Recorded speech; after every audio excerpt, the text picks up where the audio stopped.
the Chief of Defense Staff, Minister of Information, Minister of Marine Resources, and Deputy Head of State. President Bio is a well-known philanthropist as well through the work of the Maada and Fatima Bio Foundation. He completed his BA at American University in 1999. We very much appreciate the hat. Thank you very much. We like flying the flag here at American University. His MIS in 2001 in the field of peace and conflict resolution, and as a true change maker and continued learner, he's pursuing his doctorate in peace studies at the University of Bradford in the United Kingdom. Here at AU, he is well remembered by his professors that taught him, and we actually have two of them with us today, including Dean Lou Goodman,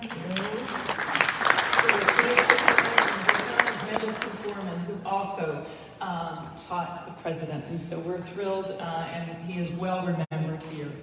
Today he will be engaging in conversation with SIS Professor Susan Shepler, who is right here, who has 2 decades of experience working in West Africa, where she produced scholarship that helped to inform international interventions of many kinds.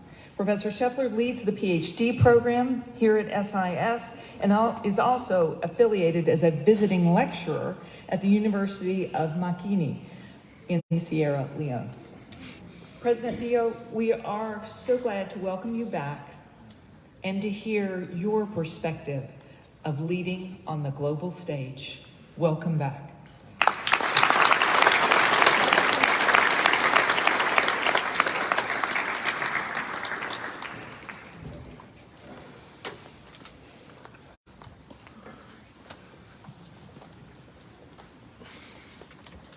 The Board of Trustees,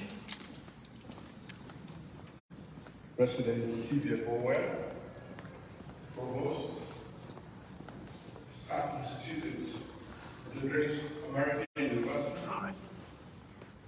Distinguished ladies and gentlemen, good afternoon. It is unfair to be here today because I'm so excited that I can hardly make sense of what I'm going to say. 20 years ago, I was here as a student, a mature student, and today I'm here as the President of the Republic of Sierra Leone.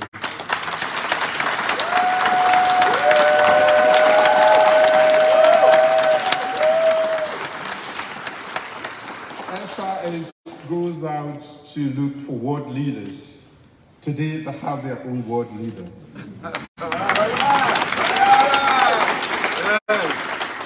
So I'll start by thanking you, and Madam President, and members of the board and faculty of the School of International Service for putting together this great lecture.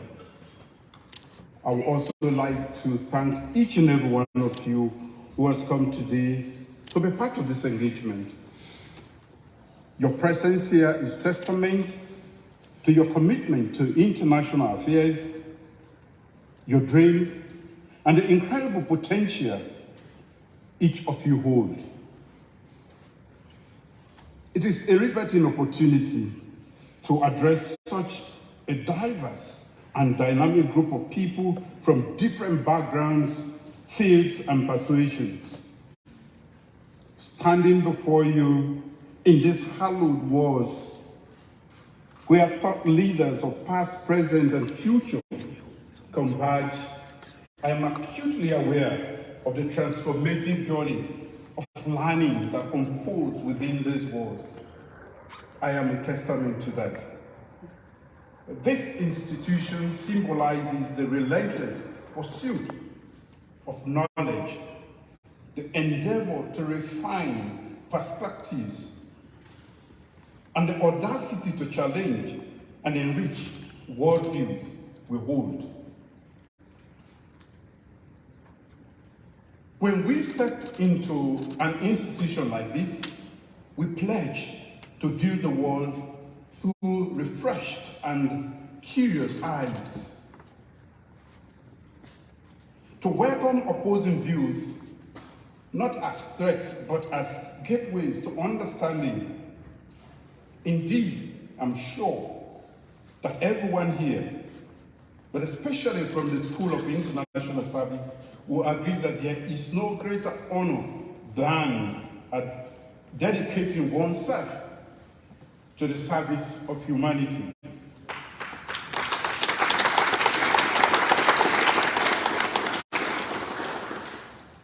As I stand before this August gathering, I'm transported to a time of rigorous intellectual pursuits and fervent aspirations that marked my years at this esteemed institution in 1997, from 1997 to 2002. I cannot overstate the American University's impact on my post-military leadership journey. Thank you, AU.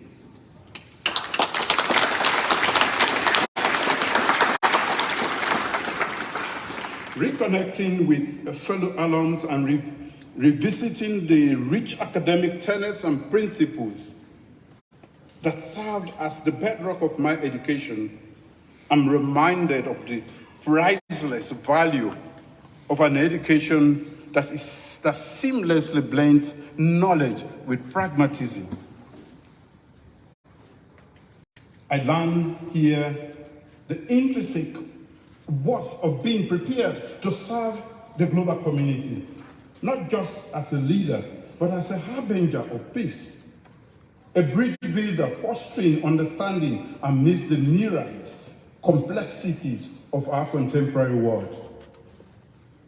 Reflecting upon my recent journey through the winding trails of Sierra Leone's election landscape, the profundity of human capital is clear to me.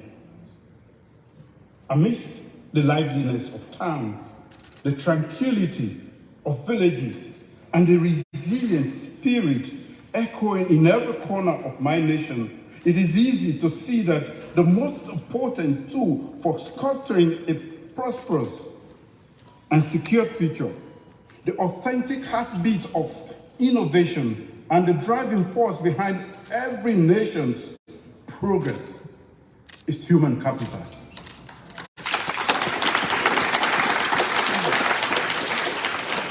Madam President, distinguished ladies and gentlemen, every leader dreams of a legacy. In my time as president of Sierra Leone, I have envisioned a legacy built on the foundation of human capital development. Such a focus is not merely a reflection of my personal experiences, though they are profound.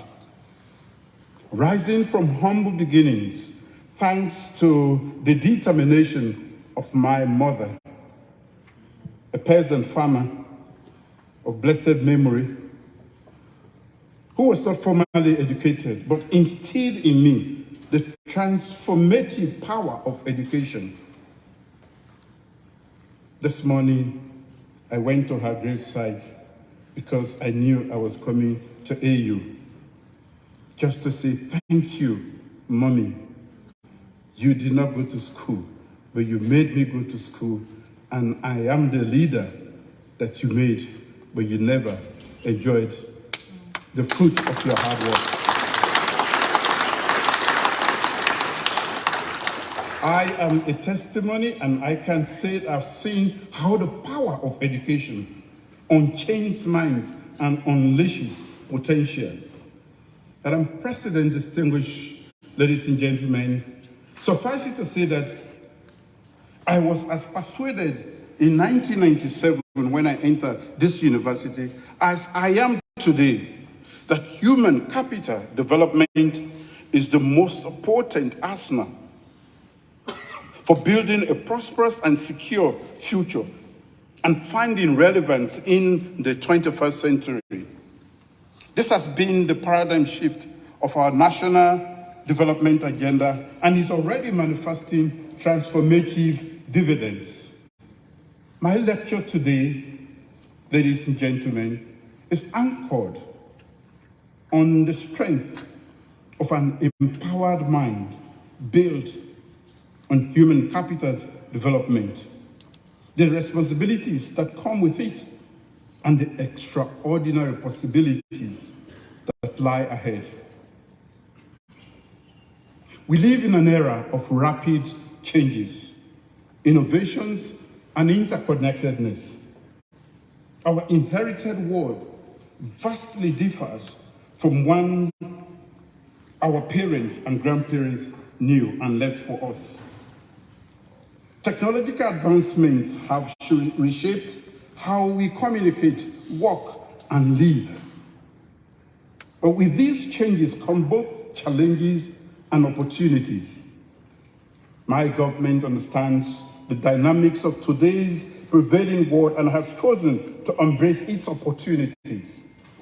For this reason, I made human capital development the priority plank of my government in my first 5 years as president. Sierra Leone is a nation with a tumultuous past.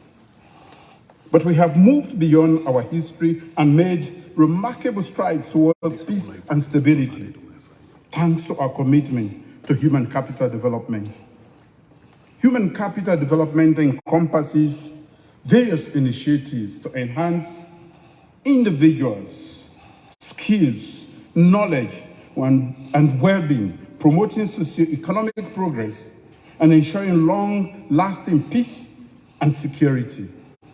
My government's priority focus on human capital development is hinged on education, gender equality, youth empowerment, which I will briefly highlight here.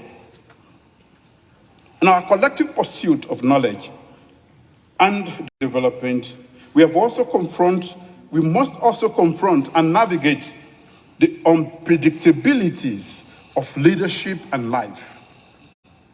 Who could have foreseen when my government first came into power in 2018, that a global pandemic would greatly affect supply chains, economic stability, and food supply, or that a war in Europe could immensely cause turbulence beyond the borders. Despite this, we set out to beat the odds stacked against us by remaining undeterred in building a resilient economy through the New Direction National Development Agenda. From the beginning, we emphasized the urgency of implementing wide-sweeping changes to put the economy on a new positive trajectory, implementing various essential policy interventions. We have made numerous bold and new investments and rolled out strategic national development programs, mostly connecting these priorities with human capital development agenda. Education. I agree with Bill Gates when he says, and I quote, "Your leading indicator of where you are going to be in 20 years from now is how well you are doing in your education system." End of quote. Elevating the stature of our nation's human capital through education has been of utmost importance. Our free quality education program emerged as the flagship initiative during my administration's inaugural 5 years tenure. We have consistently directed substantial investments towards our dynamic youth, recognizing that the true value of our nation is found in harnessing our human potential. Our commitment to education has remained unwavering despite the economic challenges presented since 2020. This dedication is evident as our education budget increased from below 15% in 2018 to 22% in subsequent years, supporting primary secondary, higher, technical, and vocational education sectors. Our free quality education program has created great access, quality, and equity for about 2 million children by removing financial barriers to school enrollment and improving teaching and learning outcomes.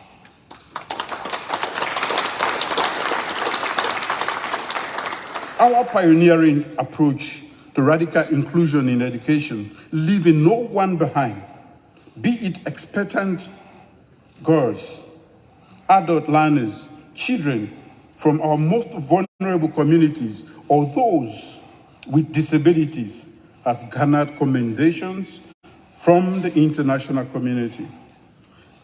Sierra Leone's transformative education policy has been celebrated globally, affirming our role as stewards advocates of education advancement.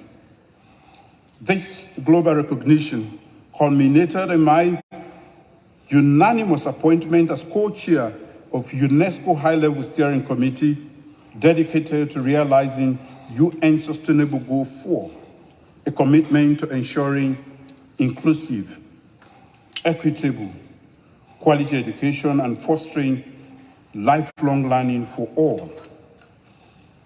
As an ardent supporter of universal education access, I was privileged to co-chair the Global Transforming Education Summit alongside the United Nations Secretary General Antonio Guterres in 2022.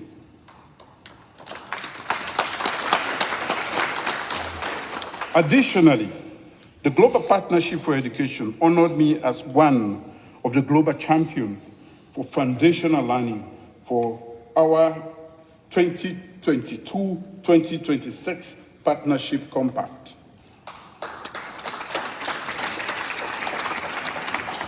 In a relatively brief period, my government mustered substantial backing from our partners, prudently augmenting our domestic educational resources. These efforts have attracted over $200 million in support for our education sector since 2018. Under my administration, we have supported more than 80% of our schools through government subsidies, enlisted approximately 12,000 new educators, and facilitated training for twice that number. We have welcomed also 800,000 new students, and our strategic investments have notably enhanced learning results in Sierra Leone. Gender equality and women's empowerment. My government particularly takes girls' education seriously. As we know that countries become stronger and more prosperous when girls are educated. So investing in girls' education is a smart long-term investment for our nation. We have worked to achieve gender parity in our schools. Girls have higher retention and pass rates in all national transition exams. More girls are now studying STEM disciplines today. They have higher transition rates into tertiary and vocational institutions. In line with our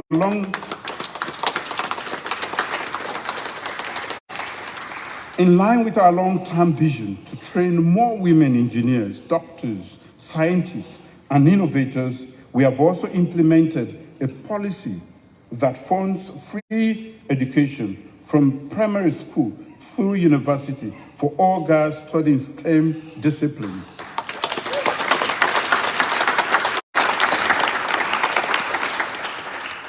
As Chimamanda Ngozi Adichie says, culture does not make people.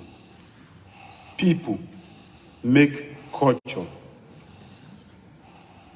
The culture we are consciously creating in Sierra Leone is one where education vastly improves the conditions for girls and women. Since 2018, We have witnessed a 37% increase in girls in school. Teenage pregnancy dropped by 33%. Thanks be to the effort of the Ministry of Health and Sanitation then, and Madam First Lady who is sitting here.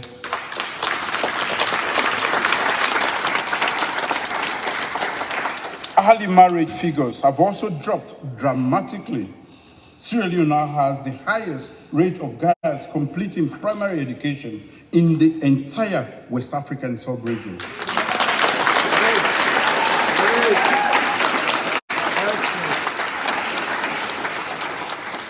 Madam President, distinguished ladies and gentlemen, true human capital development cannot be achieved if any segment of society remains overshadowed. In the poignant words of the luminary writer Arundhati Roy, there is really no such thing as the voiceless. There are only the deliberately silenced or the preferably unheard. One of my most cherished moments as Sierra Leone's president remains signing the Progressive Gender Equality and Women's Empowerment Law.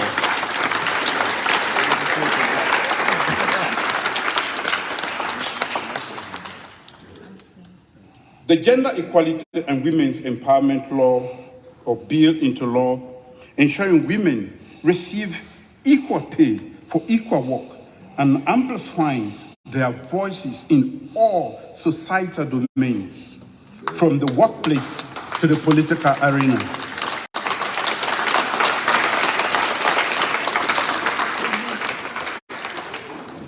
A minimum 30% representation of women is guaranteed by law.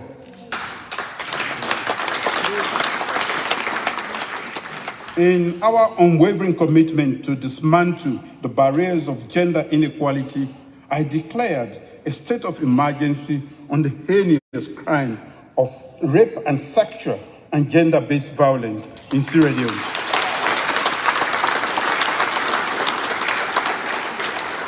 Through robust measures, we are championing justice, especially for the marginalized and the underprivileged, by the amendment of the Sexual Offences Act, broadening the spectrum of legal aid and instituting a specialized court to expedite the adjudication of sexual offenses.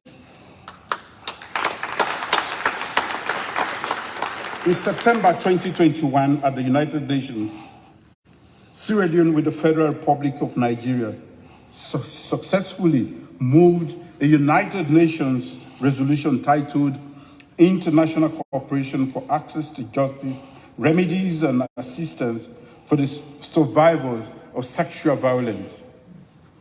A historic resolution for the survivors of sexual violence. It condemned all forms of sexual and gender-based violence, and outlined a series of measures for member states to take effective action in line with international law. Youth and empowerment. Madam President, distinguished ladies and gentlemen, empowering our youth means giving them a voice in the decision-making process of our nation. This is why my government has marched towards with action by constituting one of the youngest cabinets in the history of our country.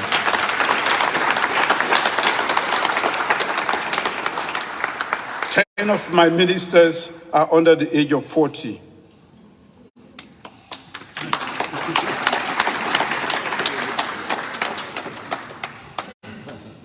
Over the last 5 years, beyond human capital imperatives, my government has invested in young people by creating opportunities for training, entrepreneurship, and job creation. The Youth Empowerment Scheme for my second term mandate promises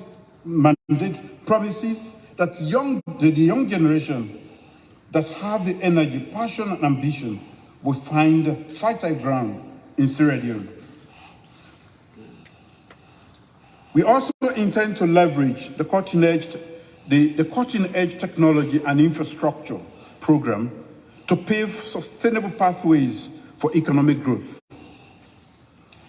My government has continued to rely on our young people to move from being passive observers of the country's problem to partake in the actions that can move it forward.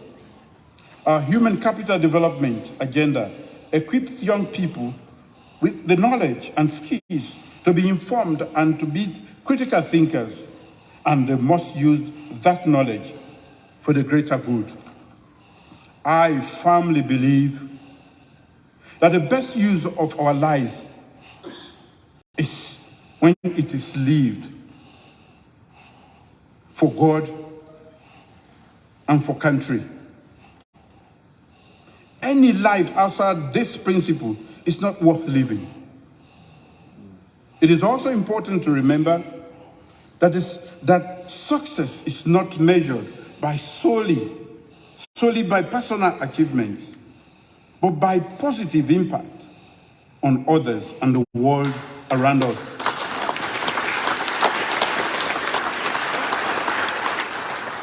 I have just started my second term. Ladies and gentlemen, the last 5 years have come with a share of challenges, as we all know. But in the true nature of Sierra Leone spirit, we will never shirk in the face of adversity. Challenges are an inevitable part of life and often the catalyst for the most significant change. Leadership exists to solve problems. We must remember that progress is not linear, and setbacks are opportunities to learn, adapt, and grow stronger.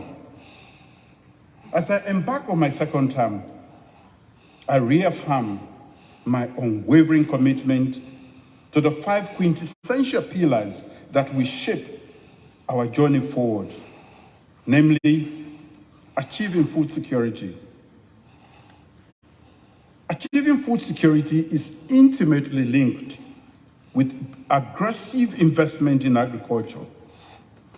Our vision extends beyond merely feeding our people. We aim to ignite job creation, catalyze economic momentum, and significantly diminish the burdens of poverty. Human capital development is the second. We will continue investing in human capital development strategically to solve contemporary challenges and leverage opportunities with an unwavering emphasis on achieving gender parity in all domains.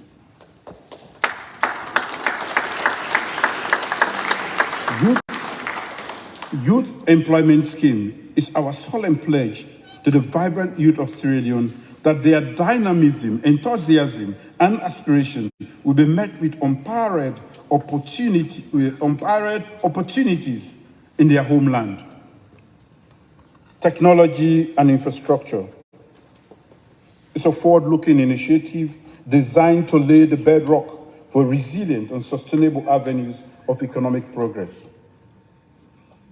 The reformation of our public service architecture is a meticulous overhaul aimed at enhancing efficiency, instilling professionalism, and ensuring a service delivery mechanism befitting the aspirations of our people.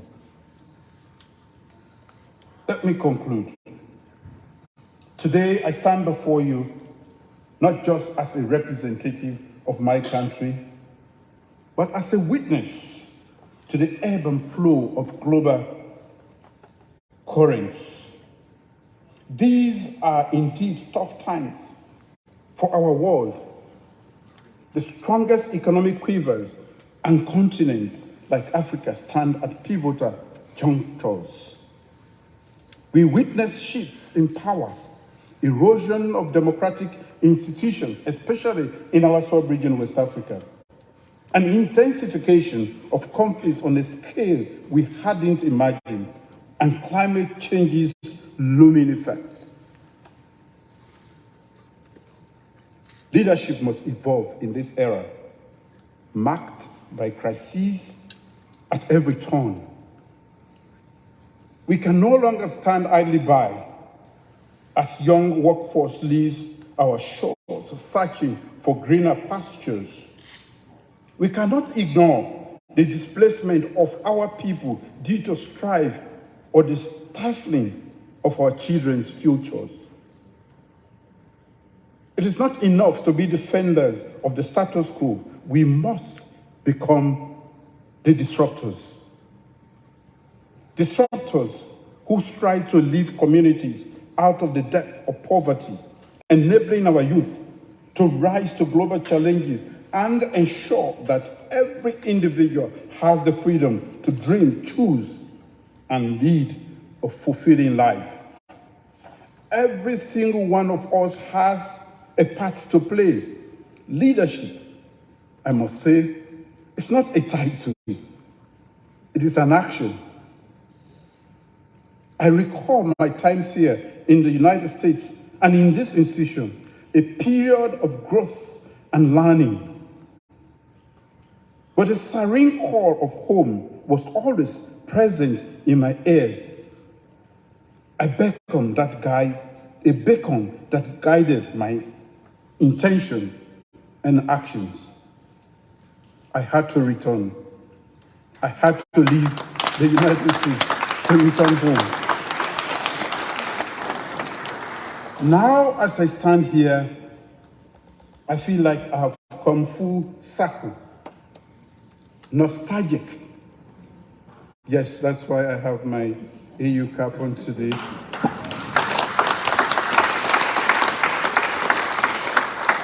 And I have my School of International Service t-shirt at home. Words can hardly capture this feeling. Our world is a mosaic of cultures, beliefs, and aspirations. It is up to us, especially those at the helm of affairs, to decide the legacy we wish to leave behind. Do we envisage a world of unity, justice, peace, and dignity? Or do we resign ourselves to divisions, disparities, and disenchantments? The intricate web of our global community means that the ripple effects of instability cannot be contained within borders anymore. Unity is not just a moral duty, it is a strategic imperative. As you chart your path, disrupting and innovating, I urge you to always prioritize relationships and consensus.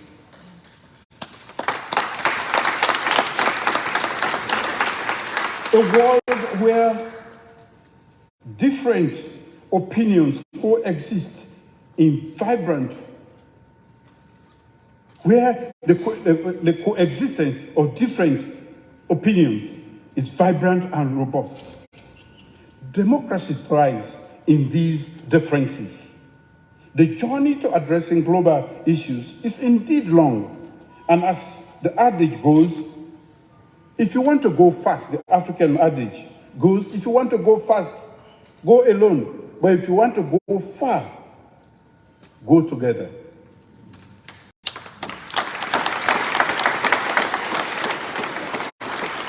As we champion multilateralism on the global stage,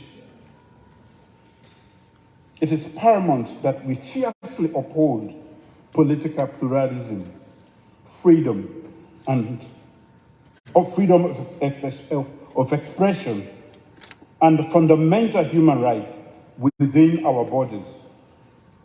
As stewards of the future, let us all pledge to shine our collective light into every shadow, Let our voices rise in harmony, heralding the dawn of a brighter, limitless tomorrow.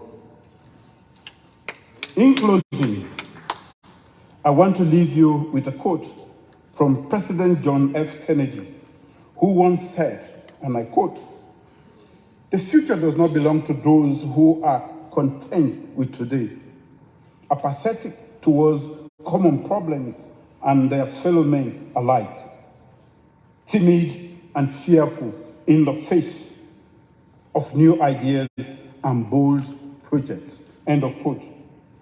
I want to add, permit me, ladies and gentlemen, that the future belongs to those who create it.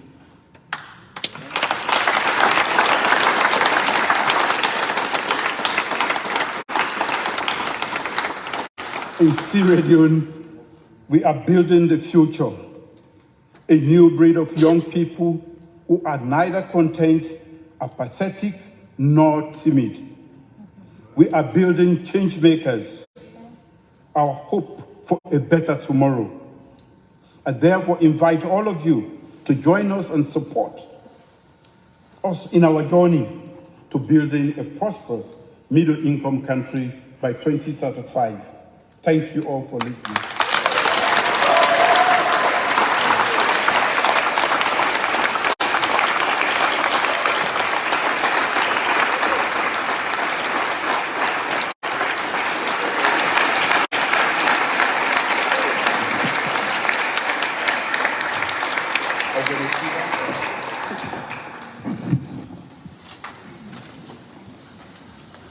Thank you very much for those inspiring words, Your Excellency. My name is Susan Shepler, and I'm a professor here at the School of International Service. But I want to make my salon people that know say myself na salon person.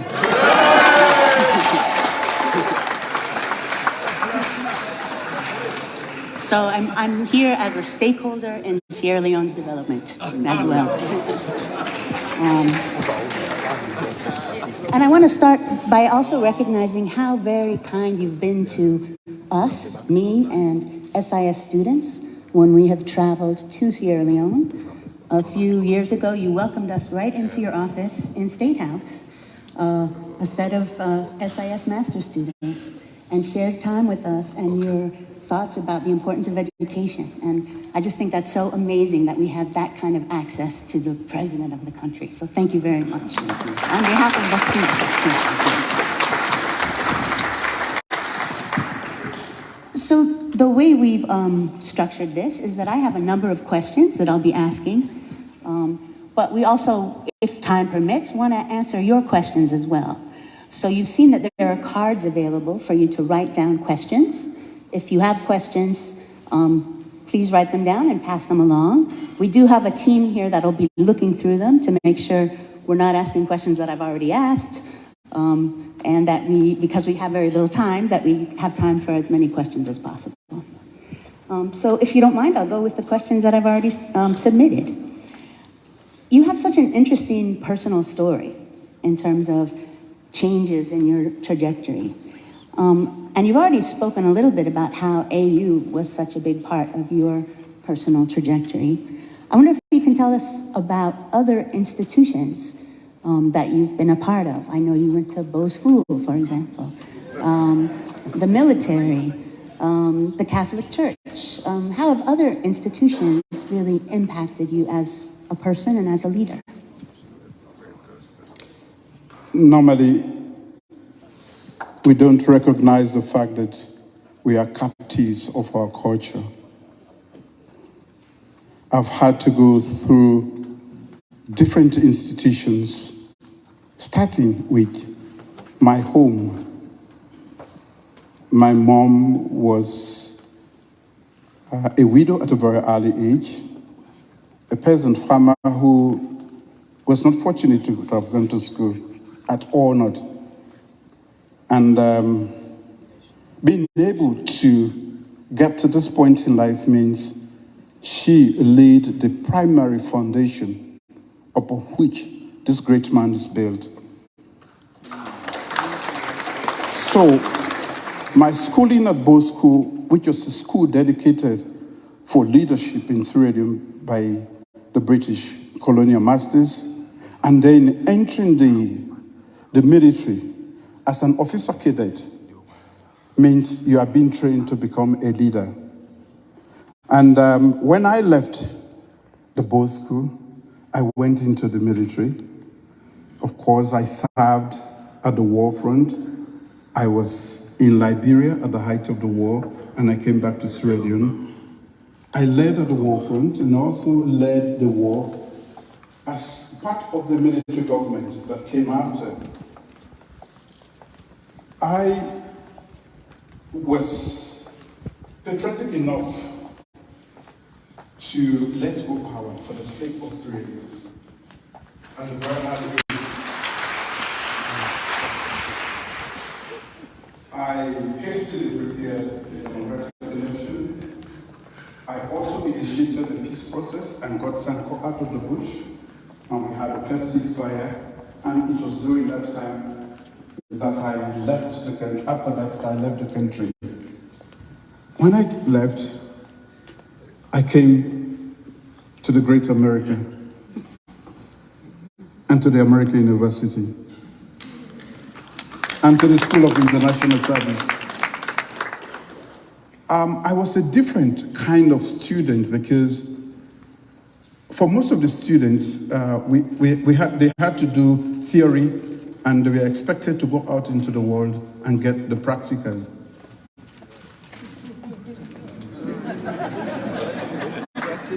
I had done my practical and I came for the theoretical jacket. And you gave me a very beautiful jacket, School of International Service. You trained me to be a global nomad, and I've been one ever since I've left. I've held the flag high, and I always remind people that of all the institutions, all of them have played critical roles, but you, this university, played a pivotal role, because at the American University, you have access to all sorts of lecturers from Pentagon to State Department to everybody. That's the beauty here. And students too. So for me, that was a great opportunity.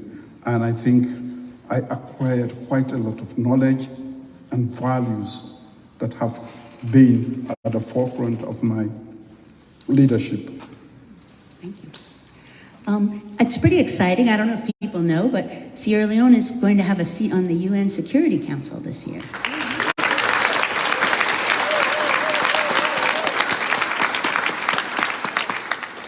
Can you talk a bit about what it means for Sierra Leone to have this new prominence in international affairs? And how do you and your government plan to make use of this influence? Prominence in international affairs. That was why I came to the School of International Affairs. So that when I lead my country, I will take you to prominence in international affairs. The craft I learned from here is what I've taken over there. We are a country renowned for corruption, for all the ills of society. The stigma of the past was a drag on us. And what I did was to try to clean up the image first. Yes, sir. For corruption, the corruption index that we inherited was so bad that we are considered one of the most corrupt countries in the world. I've changed that. We have moved nearly 20 paces up in just 5 years.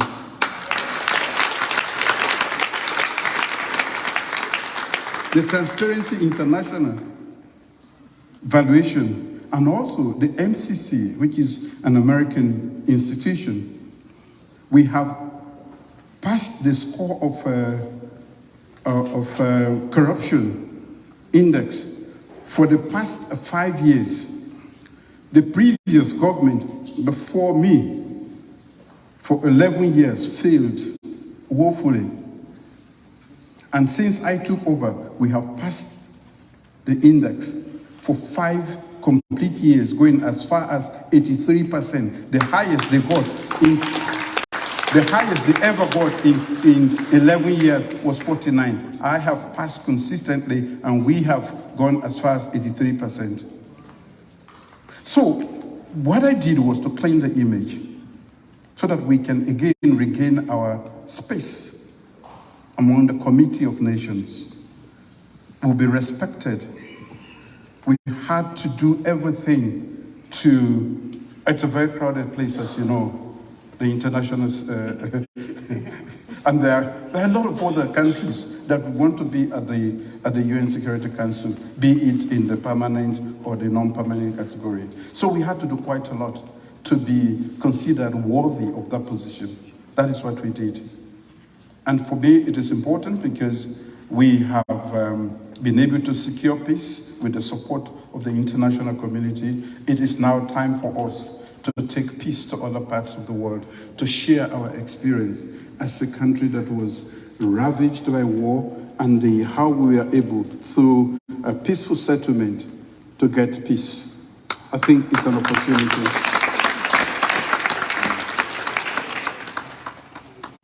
Of course, I have to ask you about the most recent election. Various observers, including the Carter Center, have raised concerns about the fairness of the election, especially focused on the work of the Electoral Commission, ECSL. The U.S. State Department has issued visa restrictions on Sierra Leoneans involved in what they call election interference. And we'd all like to hear your reactions to those allegations and to the actions taken in response. Elections are always contentious issues wherever they happen in the world, including in the United States.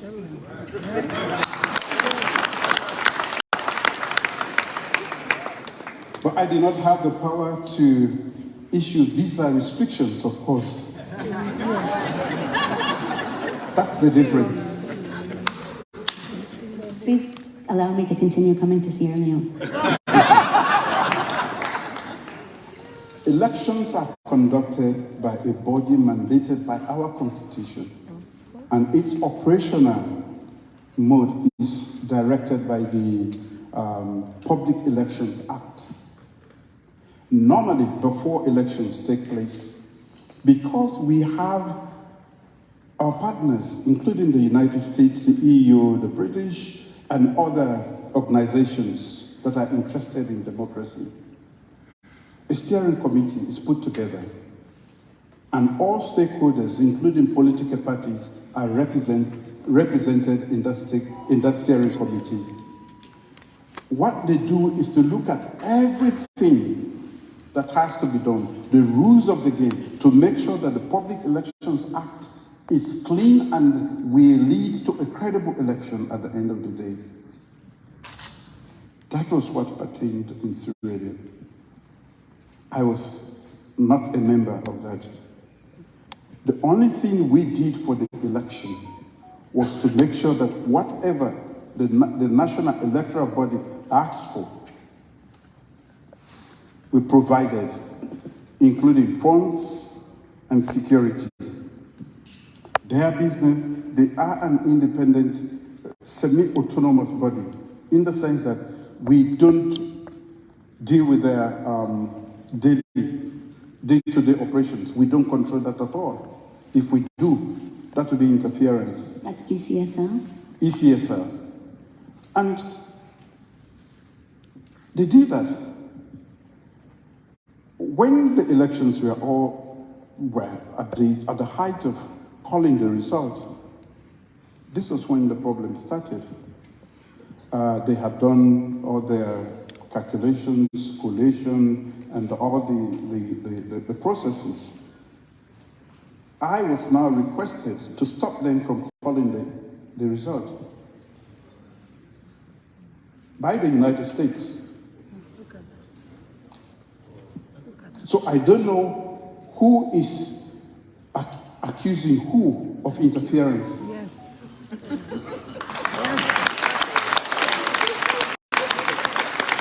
And I declined, and I said, I have never called this institution. I am not going to call them now. If there are any issues, let's deal with them let's leave them to finish this very critical. Let's also take into consideration the context in West Africa, a very volatile region. We are threatened by jihadists in the whole of the Sahel. From the Atlantic Ocean to the Red Sea, we have military governments. A few of us are surviving as democratically elected governments.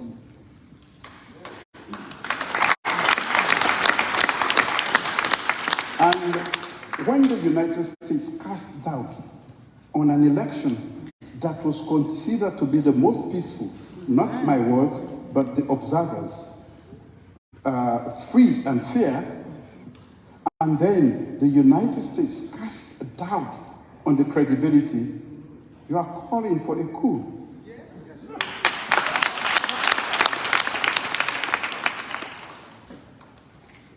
This is what we don't recognize.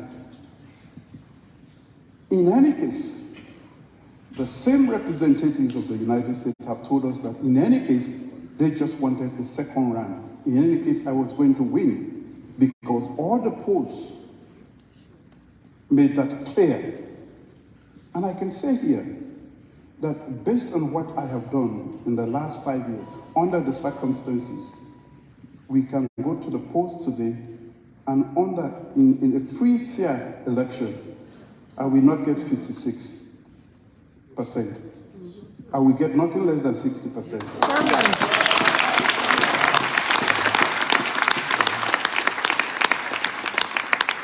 I mean, it is unfortunate what the U.S. has done insofar. We have a great bilateral relationship with the United States.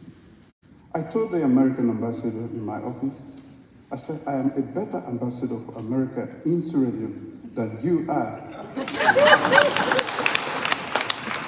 I was trained in the United States, and I know the values that should be projected out there. You are a stranger, you've only been here for a few days.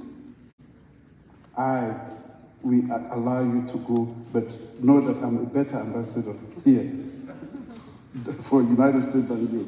So it's unfortunate what is happening, casting doubt and creating that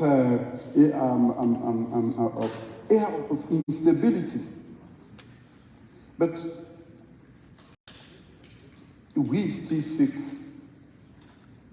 a great relationship. We are looking for a reconsideration. Well, this is my next question, actually. I saw that you met with the new U.S. ambassador, who himself is an American University alum. I don't know if you knew that. Yes, I heard about that. Brian David Hunt is his name. And you said on Twitter, my government remains committed to working with the United States towards strengthening our strategic partnership and mutually beneficial cooperation. So given the U.S. sanctions related to the election, how do you see the future of U.S.-Sierra Leone cooperation? Are you looking to work with other partners internationally? Of course, we have a great relationship. I think this is just a little peck. And it will prepare off when the objective reality is understood by the United States. Sometimes the wrong information filters out here, and those actions are informed by the wrong information. I still believe that I will use my time in the United States and also try to contact different people to understand. We are only 60 years into democracy. We are not 250 years. We should be allowed to make mistakes. If we do, correct the mistake and we will continue. We should not be treated as if we are the experts in democracy. Elections are always troublesome, and we should be careful how we deal with them. So we are seeking a very amicable relationship.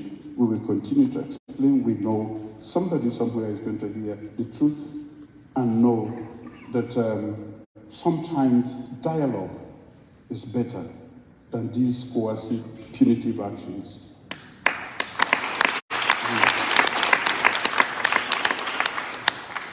So moving away from that now, you mentioned yourself that you've appointed a lot of young, new cabinet ministers, including a large number of young women and men. I want to ask you about, in particular, about your new chief minister, who's sitting right here, David Senge. He, as many of you know, he got a PhD at MIT, went to Harvard, and has worked his way up in your government from Chief Innovation Officer to Minister of Education, and now Chief Minister. Many of us attended his recent book launch events in DC at Politics and Prose, where he talked about how he was able to convince you of his concept of radical inclusion, and that you now are also a proponent of radical inclusion. I guess my question is, can you tell us what you see in this man and why you have promoted him so rapidly? Not to put you on the spot. Well, I think in my when I was talking, I did talk about disruptors. I think I'm looking for disruptors. The old ways of doing things have not worked for us. We must accelerate our pace, and we need people who can disrupt the status quo to get to the top. So when you have young men who are informed, educated, enlightened, all they need is the necessary exposure and guidance, and they can do great things. Our population is about 60–70% young. I'm reflecting that in my cabinet. That's democracy.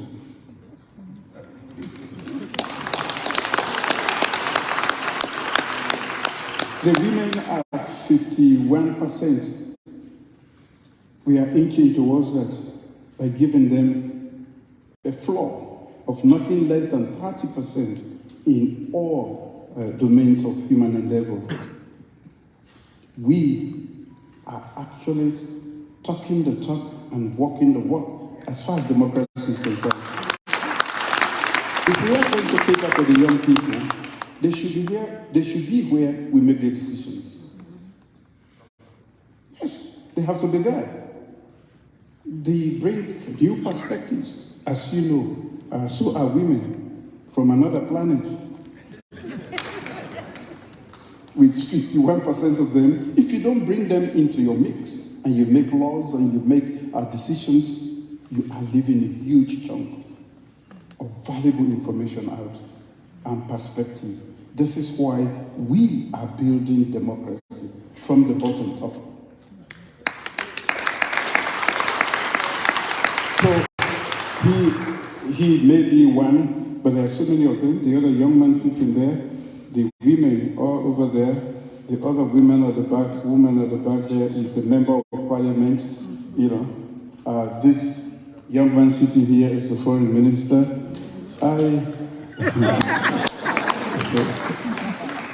I also have.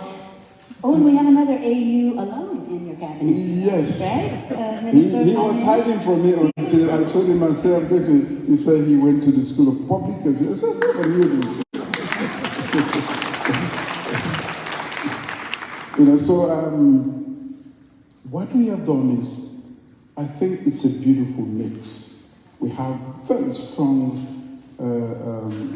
people that are older, with a lot of knowledge, experience, and they are dotted in among them, and they infuse experience. And that is what is helping them. And I am also, remember I told you, I led the peace process that brought peace to Sierra Leone. I initiated that one. I brought democracy to Sierra Leone when I was in my 20s, late 20s, after nearly 30 years of one-party rule. If I could do that in my 20s, they can do that in their 30s. We're educated. I'm more exposed than I was at the time I made those strategic decisions for our country. So I believe and trust in that.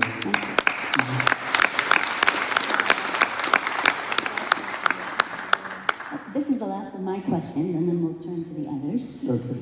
I know we have members of the Sierra Leone diaspora here today, and I'm sure you'd like an opportunity to address the diaspora about how they can best be involved in Sierra Leone's development.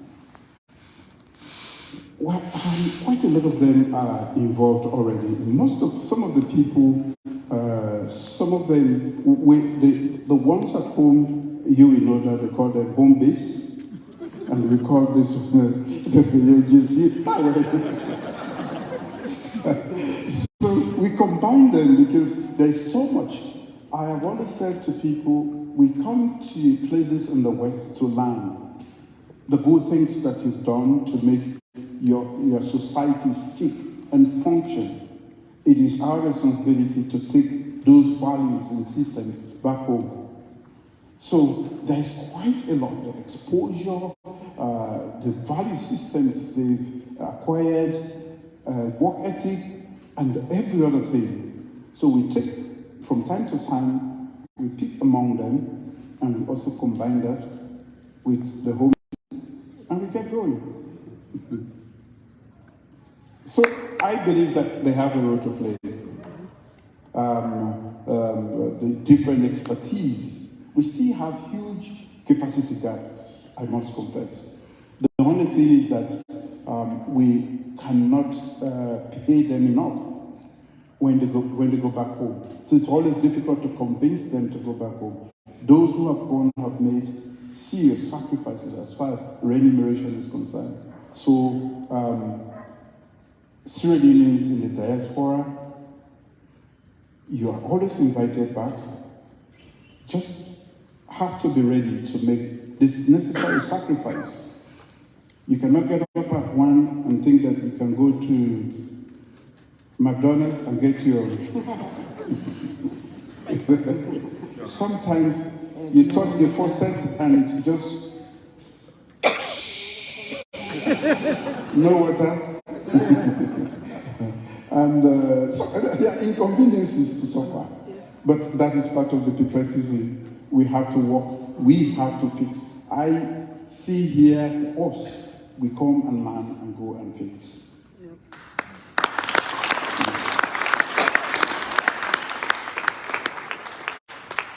All right, I have some questions on the cards from the audience now.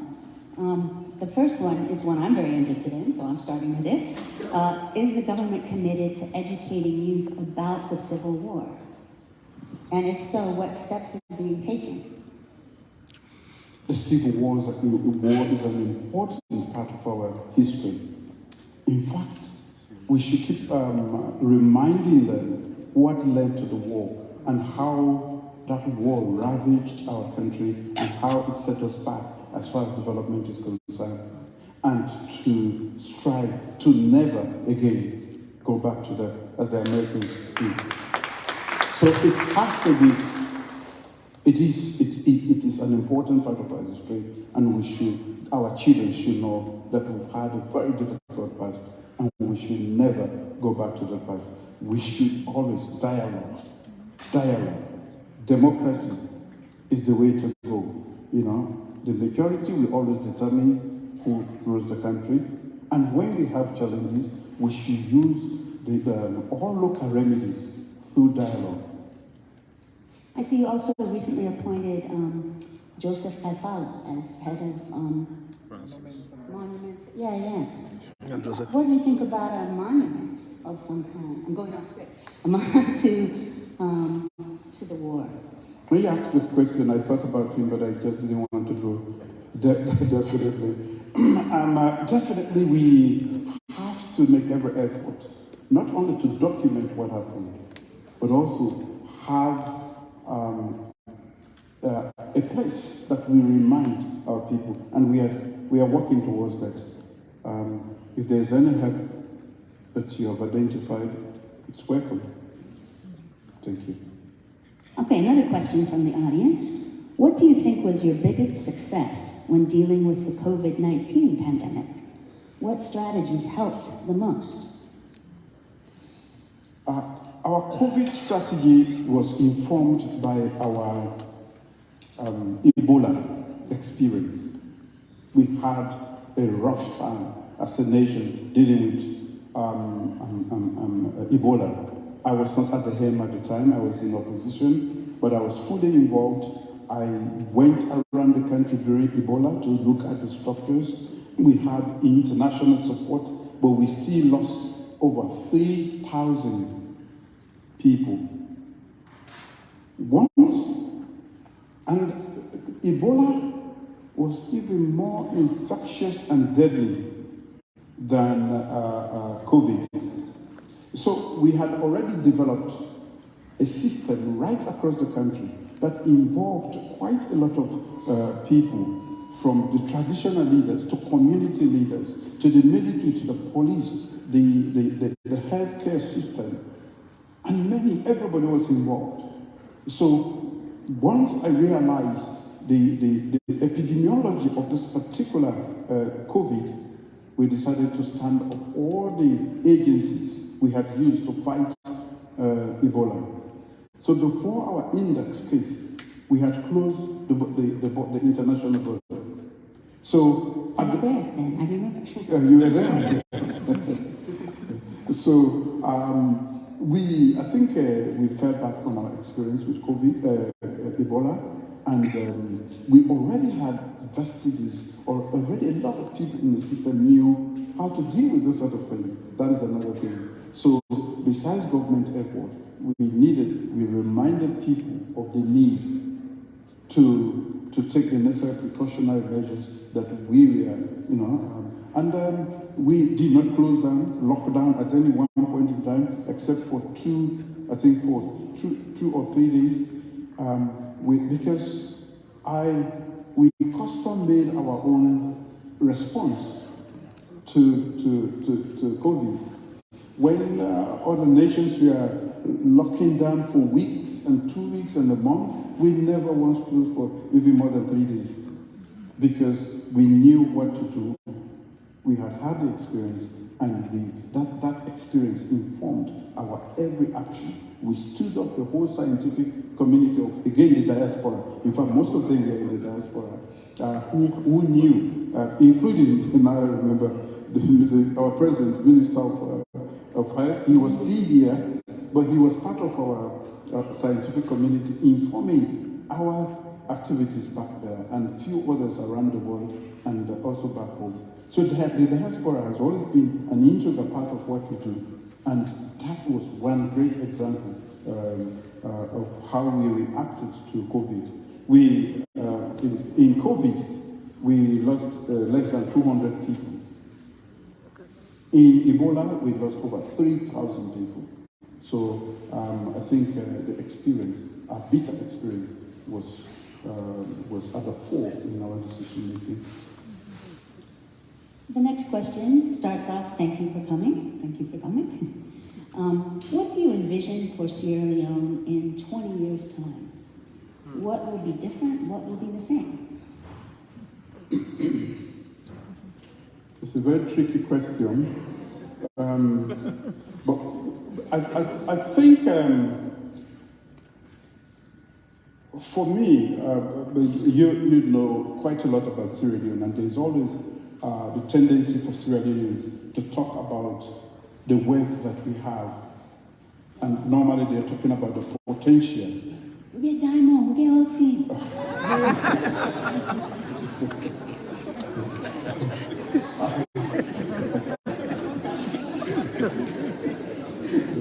And what I have said to them, let's have all of this. I said to them, more precious than gold, diamond, and all the things that we have is the human resource that we have. And we should invest in the human resource of our country. And that is what we are doing. I strongly believe that the investment, the quality of investment, and even the anecdotal evidence coming from what has happened over the past 5 years, I'm very, very optimistic that Sierra Leone in 20 years, we start to regain its place as the Athens of West Africa, what is normally known as a leading nation. Yes, because our prowess as a nation at the time was actually our intellectual capacity. We were the ones creating knowledge and sharing in the whole of West Africa and beyond. And we can do that. And that is what we have started. So it's a great revolution in the way. And when you consider that, and also the fifth salute, which is food security and economic stability, then Sierra Leone will be a totally different place. But in 20 years, a middle income country. That is what I aspire to. What do you think will be the same in 20 years' time? I don't think anything will be the same. Yes, because I mean, the human being is at the center of everything that we do. As part of our progress, we are actually changing the mindset, which is the most difficult. The mindset of our people to know that we don't need aid. We can create our own aid. We can solve our problems. And now Sierra Leoneans are beginning to get off their couches, going to think for themselves. We have the brain power. So once we can do that, the human being changes. Every other thing around is going to change. The physical environment is going to change. The very thing that holds us as captives, our culture, maybe even that one will not be the same, because we would have taken in quite a lot of other great aspects of other cultures, and that will definitely positively impact our own culture. We'll still be eating cassava leaves. Yeah, right. No, not I true. can see.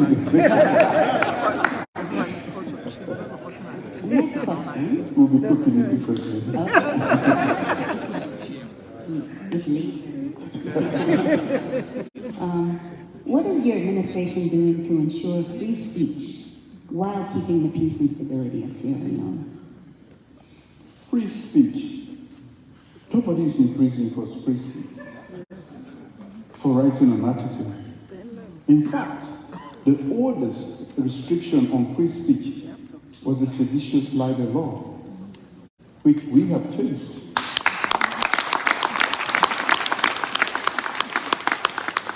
So free speech, for 5 years, there's no pressman in prison.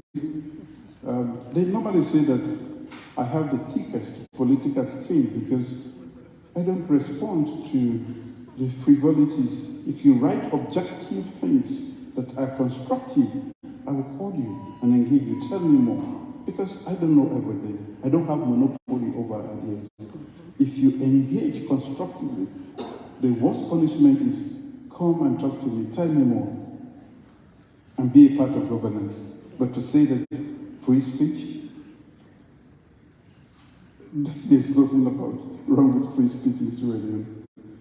There's no evidence contrary to the views that nobody has been molested, arrested, or what. In fact, What about protests as a form of speech? Protest is part of democracy, and we are a democratic country. You know, protest also has everything done in a democracy is done within the confines of laws. I know a lot of people talk about, let's not shy away from it, the 10th of August last year. That was not a protest. 10. I mean, there is hardship, there is economic hardship everywhere. If you came out with a placard and you're saying that there is inflation, you're only saying what I know. I will agree with you even more. That I know. We are doing, today I was with the IMF, we are doing everything possible. But are we alone in that? No. Today, or yesterday, even in the United States, there's augmentation of prices. There's inflation everywhere. So, when protesters come out and 6 policemen are dead, are those protesters? No, they are terrorists. 6 policemen are dead immediately. Do those policemen have a right, a human right? Yes, they do. They have children. Or they were there to keep the peace. They did not shoot. They were not armed, that's why they died. You see, so when we talk about protest is part of democracy and is accepted. So we would expect that when we come out to protest, we follow the rules and you'll be okay.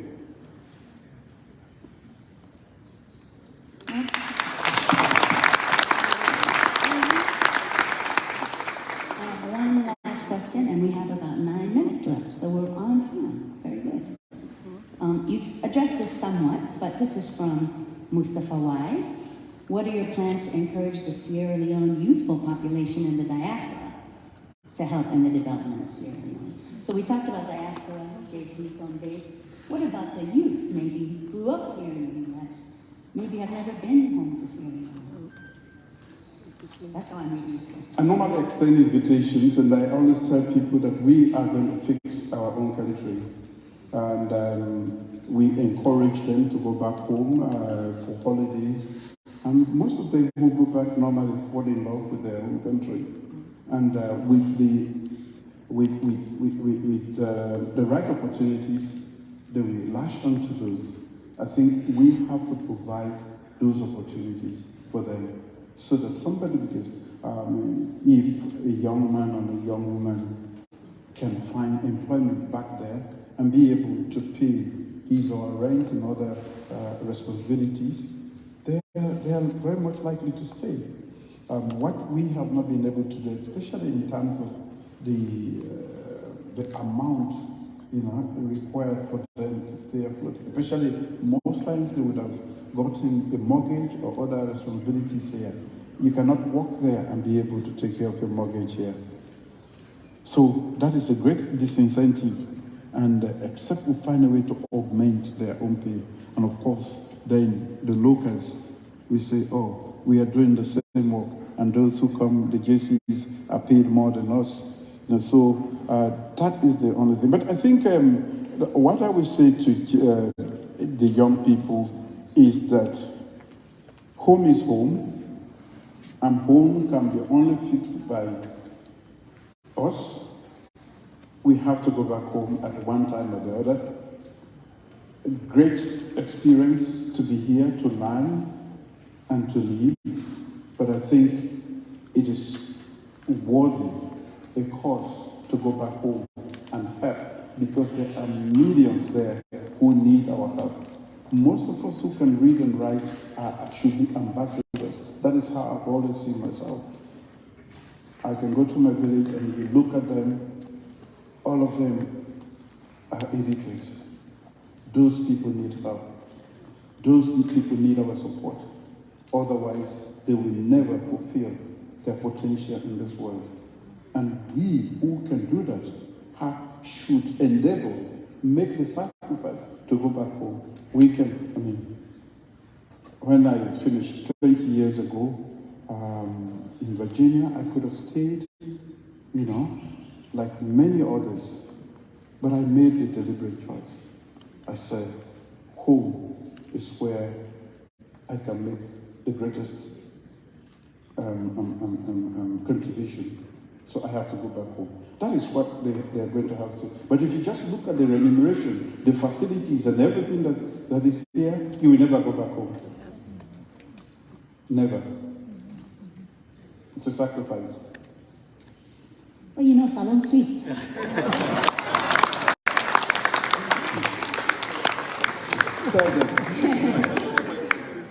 Well, thank you very much again for taking the time to join us today, and thanks to everyone for being here.